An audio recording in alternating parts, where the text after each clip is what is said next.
Assalamualaikum warahmatullahi wabarakatuh. Selamat pagi anak-anak. Bagaimana kabar kalian hari ini? Semoga dalam keadaan sehat walafiat. Amin ya rabbal alamin. Pada pertemuan pertama di semester 2 ini, kita akan mempelajari tentang keunggulan dan keterbatasan antar ruang serta peran pelaku ekonomi dalam suatu perekonomian. Nah, dalam bab ini terdapat 3 subbab. Yang pertama, tentang keunggulan dan keterbatasan antar ruang dalam permintaan, penawaran, dan teknologi. Yang kedua, tentang pelaku ekonomi. Dan yang ketiga, peran pelaku ekonomi dalam perekonomian. Nah, tujuan pembelajaran pada kali ini yang pertama adalah siswa dapat mengetahui keunggulan dan keterbatasan antar ruang dalam permintaan, penawaran, dan teknologi. Yang kedua, siswa dapat menganalisis penyebab adanya keterbatasan antar ruang dalam kegiatan ekonomi. Yang ketiga, siswa dapat mengaitkan hubungan pelaku ekonomi dalam kegiatan perekonomian. Nah, yang pertama, keunggulan dan keterbatasan antar ruang dalam permintaan. Seperti yang kalian ketahui, bahwa manusia memiliki banyak kebutuhan. Kebutuhan adalah segala sesuatu yang harus dipenuhi oleh setiap manusia untuk melangsungkan kehidupannya. Pemenuhan kebutuhan dapat dilakukan dengan cara memiliki atau menikmati suatu barang. Kebutuhan setiap orang berbeda-beda. Perbedaan itulah yang menciptakan permintaan. Apakah kalian masih ingat bahwa di kelas 7 kita pernah mempelajari permintaan dan penawaran?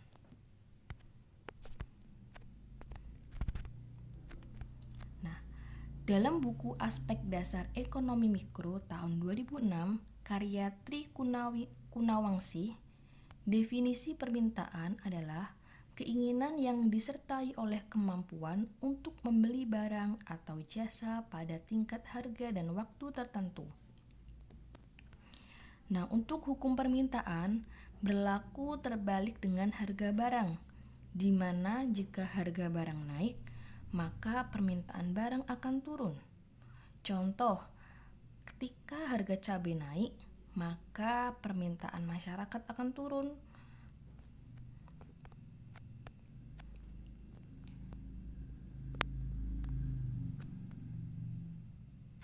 Nah, kita bisa melihat perbandingan permintaan antara masyarakat desa dan masyarakat kota. Yang pertama, bagi masyarakat desa, handphone bukan hal yang penting. Tapi bagi masyarakat kota, handphone sudah menjadi hal yang penting dalam berkomunikasi dan menjelajah informasi. Bagi masyarakat kota, tanpa handphone, mungkin dia akan terasa hampa karena mereka selalu ketinggalan informasi, ketinggalan tentang berita di sosial media, dan sebagainya. Yang kedua, bagi masyarakat desa, pupuk dan perangkat pertanian itu adalah yang dibutuhkan. Kalau masyarakat kota, mereka cenderung hasil-hasilnya. Mereka tidak bisa menghasilkan pertanian, tapi membutuhkan hasil-hasil pertanian seperti padi, jagung, kemudian sayuran, dan sebagainya. Yang ketiga, masyarakat desa menghasilkan produk pertanian. Masyarakat kota keterbatasan menghasilkan produk. Masyarakat desa keterbatasan menghasilkan produk elektronik. Sebaliknya, bagi masyarakat kota justru menghasilkan produk elektronik.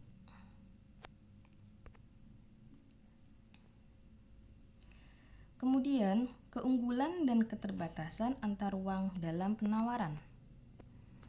Apa itu penawaran?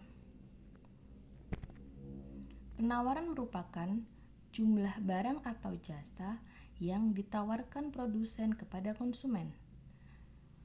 Hukum penawaran berbanding lurus dengan harga barang. Semakin tinggi harga barang, maka jumlah barang yang ditawarkan banyak. Semakin kecil harga barang, maka jumlah barang yang ditawarkan sedikit. Penawaran akan terjadi jika terdapat wilayah yang memiliki sumber daya alam berbeda. Contohnya, wilayah A akan menawarkan barang yang tidak dihasilkan oleh wilayah B. Begitu juga sebaliknya. Contohnya, daerah pegunungan akan menawarkan hasil-hasil pertanian seperti sayuran, kemudian padi, jagung kepada masyarakat kota. Dan masyarakat kota akan menawarkan hasil-hasil perikanan yang mereka dapatkan dari sumber daya alam wilayahnya untuk menawarkan kepada masyarakat di pegunungan. Hal ini akan terjadi interaksi antar ruang kedua wilayah tersebut. Faktor yang mempengaruhi keunggulan dan keterbatasan antar ruang. Yang pertama ada sumber daya alam. Setiap wilayah pasti memiliki sumber daya alam yang berbeda-beda. Maka dari itu, keunggulan yang dihasilkan pun berbeda-beda. Yang kedua, seperti yang tertera di tabel berikut, daerah yang merupakan penghasil minyak bumi di Indonesia. Jadi tidak seluruh wilayah Indonesia itu menghasilkan minyak bumi, hanya pada wilayah tertentu. Di Sumatera itu ada di NAD, ada di Riau, ada di Sumatera Selatan, kemudian Jawa ada di Jawa Barat, Jawa Timur, Jawa Tengah, tepatnya di daerah masing-masing seperti di Cepu, di Cilacap. Jadi setiap wilayah memiliki sumber daya alam yang berbeda-beda. Kemudian yang kedua, letak atau posisi wilayah. Nah, letak atau posisi wilayah ini sangat mempengaruhi keunggulan setiap ruang. Contohnya wilayah Pekalongan. Pekalongan terletak di jalur Pantura, di mana jalur Pantura itu merupakan jalan provinsi yang dilewati oleh setiap orang yang akan bepergian antar provinsi dari Jawa Barat ke Jawa Timur. Maka dari itu, Pekalongan secara letak itu unggul, yaitu Pekalongan terutama di Grosir Setono itu kan ada penjualan batik ya. Jadi Grosir Setono itu terletak di Jalan Pantura, di mana kalau ada orang yang bepergian dari wilayah lain ketika lewat di Pekalongan, maka akan mengenal Pekalongan dengan sebutan kota batik.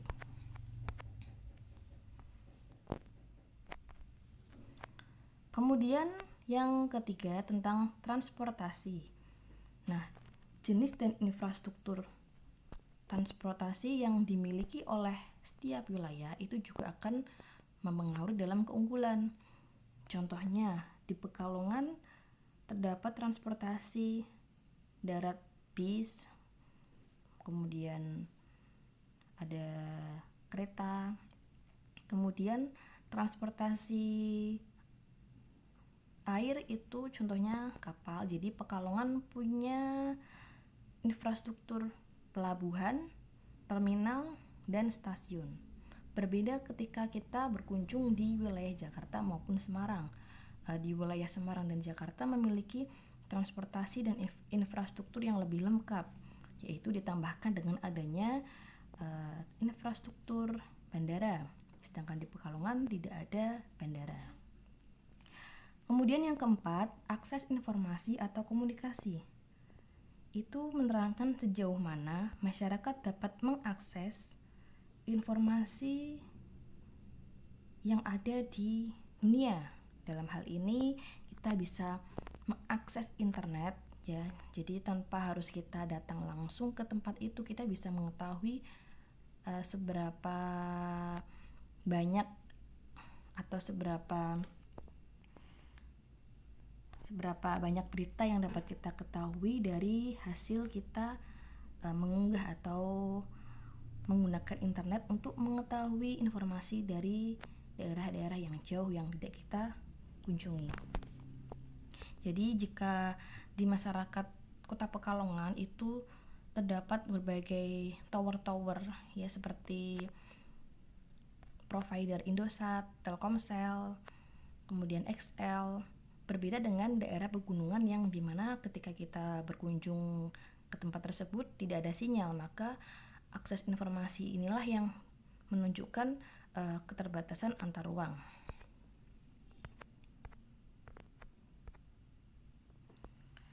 Kemudian pelaku ekonomi. Apa itu pelaku ekonomi? Pelaku ekonomi adalah individu atau lembaga yang terlibat dalam proses kegiatan ekonomi. Siapa saja yang terlibat? Yang pertama ada produsen. Kalian pasti ingat ketika kelas 7 kita telah mengenal yang namanya produsen, distributor, dan konsumen. Produsen adalah orang yang menghasilkan barang atau jasa. Kemudian distributor adalah orang atau instansi yang menyalurkan barang dari produsen kepada konsumen. Jadi distributor itu sebagai perantara. Sedangkan konsumen adalah orang atau lembaga yang memakai atau menikmati barang dan jasa yang dihasilkan oleh produsen. Nah, ketika di kelas 7 kita hanya mengetahui tentang produsen, distributor, dan konsumen, kita di kelas 8 akan lebih rinci mengenal tentang yang namanya rumah tangga konsumen atau keluarga yang kita sebut dengan RTK, kemudian rumah tangga produsen atau RTP, dan kemudian ada masyarakat dan pemerintah. Apa maksudnya? Rumah tangga konsumen atau keluarga itu bisa jadi lembaga atau instansi, lembaga atau perorangan yang menikmati hasil produksi barang atau jasa dari produsen, atau bahkan yang menyediakan lahan untuk penyediaan tenaga kerja maupun lahan untuk kegiatan produksi bagi RTP atau rumah tangga produsen. Kemudian rumah tangga produsen RTP menjual barangnya kepada masyarakat dan pemerintah. Jadi RTK itu memiliki dua peran. Di samping dia sebagai konsumen, dia juga bisa sebagai penyedia lahan atau tenaga kerja.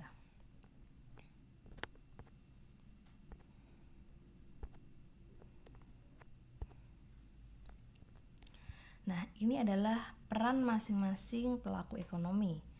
Ada rumah tangga pemerintah, itu sebagai regulator dalam perekonomian. Yang kedua, dia juga bisa sebagai konsumen, terus juga bisa sebagai produsen. Kemudian rumah tangga produsen atau RTP itu sebagai pihak yang memproduksi barang dan jasa yang ditawarkan kepada konsumen atau pembeli. Kemudian rumah tangga konsumen atau RTK sebagai pembeli barang dan jasa serta penyedia faktor produksi, penyedia lahan, tenaga kerja, modal, dan keahlian seperti tadi yang saya bilang.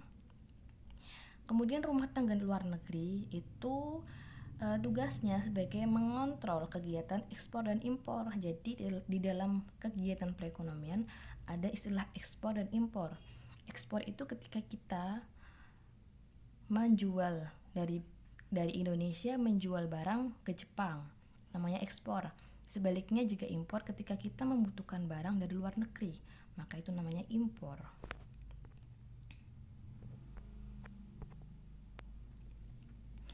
Nah, ini adalah alur tentang pelaku ekonomi model dua sektor, di mana RTK, rumah tangga konsumen atau keluarga, dan RTP, rumah tangga produsen atau perusahaan. Nah, di sini peran RTK itu membayar barang dan jasa yang dihasilkan oleh RTP. RTP perusahaan akan membayar untuk sewa atau untuk membeli sumber daya, baik itu sumber daya manusia sebagai tenaga kerja yang dihasilkan oleh RTK atau sumber daya alam yang dijual oleh RTK. Kemudian yang di kolom di dalam itu RTK menjual sumber daya kepada RTP, kemudian RTP, perusahaan atau produsen, menjual kembali barang dan jasa yang dihasilkan dari hasil pembelian sumber daya, baik itu sumber daya alam atau bahan-bahan utama yang dihasilkan oleh RTK untuk dijadikan sebagai barang jadi oleh RTP. Kemudian RTP menjual kembali barang dan jasa itu kepada RTK atau konsumen.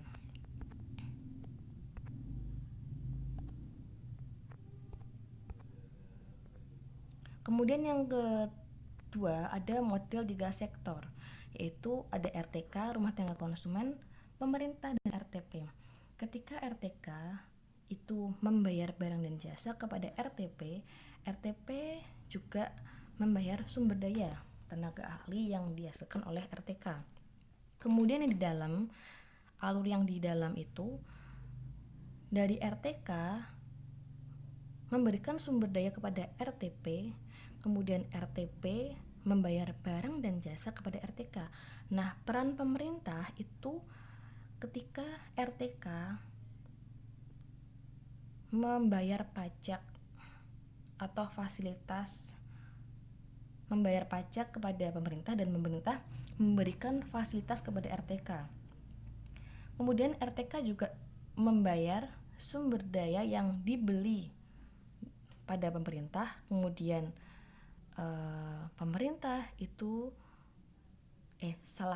RTK memberikan sumber daya tenaga ahli kepada pemerintah, kemudian pemerintah melakukan pembayaran sumber daya, menggaji tenaga ahli atau karyawan kepada RTK. Nah, kemudian kalau RTP itu sama dengan RTK. RTP membayar pajak kepada pemerintah, kemudian pemerintah memberikan fasilitas kepada RTP. RTP membayar barang dan jasa kepada pemerintah, memberikan barang, menjual barang yang dihasilkan oleh RTP, kemudian pemerintah membayar barang dan jasa. Jadi jika kalian mengamati bahwa jika ada perusahaan-perusahaan besar itu ketika dia memasang spanduk, ketika dia mendirikan toko atau bangunan, ketika dia mendirikan izin usaha, maka itu terdapat pajak yang wajib dibayar oleh pemerintah. Nah, nanti setelah RTP itu menghasilkan barang dan jasa akan dibeli lagi oleh pemerintah maupun RTK, yang nantinya uangnya akan kembali lagi kepada RTP. Ini namanya siklus ya. Oke, gitu aja untuk model 3 sektor dan pelaku ekonomi dalam kegiatan perekonomian. Jika ada kalimat yang kurang berkenan dan kurang bisa dicerna, Ibu mohon maaf, dan kalian bisa komen di YouTube Ibu di bawah di kolom komentar jika ada pertanyaan atau materi yang belum kalian paham. Terima kasih. Wassalamualaikum warahmatullahi wabarakatuh.